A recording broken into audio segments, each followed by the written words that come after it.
பூமரத்து கீழிருந்து பொண்ணு அவ குளிக்க அந்த பூமரத்து மேலிருந்து புலம்பியது யாரு?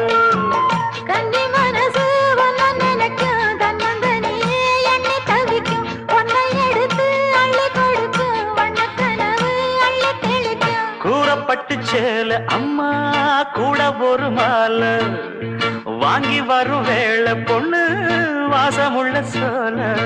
தாலிய முடிக்கும் வேளைய நினைச்சு தேடுது மனசு பாடுது வயசு. மாங்குயிலே பூங்குயிலே சேரி ஒண்ணு கேடு ஒன்ன மாலையிட தேடி வரோ நாளு எந்த நாளு? முத்து முத்து கண்ணால நான் சுத்தி வந்தேன் பின்னால. முத்து முத்து கண்ணால நான் சுத்தி